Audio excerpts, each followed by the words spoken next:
जोंथ' इउपिपिएल हिसाबै जोङो जेबो मोनखायाखै अब्लाबो जिथु जोङो नुदों गामियाव बिदिनो लोगोफोरखौ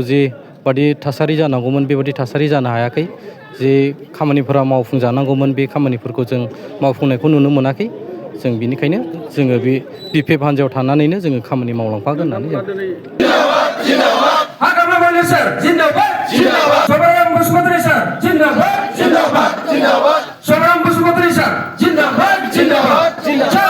जों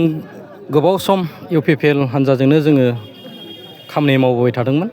किन्तु दा फैयै फैयै बे फासथा सरकारावहाय जे बिथांमोननि सालायनाय सरकार बे जों सालायनाय सरकाराव गोबां जों बेले बेजेखौ मोनबोबाय थादों बिनिखायनो जों दा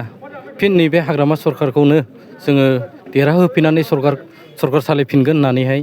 जोङो बिपिएफ दोलोजोंनो जोङो जगदान जानानै दा बिपिएफनि माखासे कर्मिफोरजों गोरोबनानै खामानि मावलांगोन होननानै जोङो जइन जानाय जाबाय। जोंथ' इउपिपिएल हिसाबै जोङो जेबो मोनखायाखै अब्लाबो जिथु जोङो नुदों गामियाव बिदिनो लोगोफोरखौ बादि थासारि जानांगौमोन बेबादि थासारि जानो हायाखै जे खामानिफोरा मावफुंजानांगौमोन बे खामानिफोरखौ जों मावफुंनायखौ नुनो मोनाखै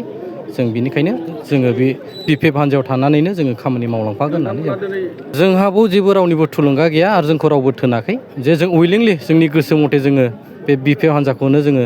सापर्ट होगोन एबा हेफाजाब होगोन होननानै जों फैनाय जादों। आंथ' आंनि नुनायाव दा आङो बिदिखौ नुहुराखै जे बिथांमोननि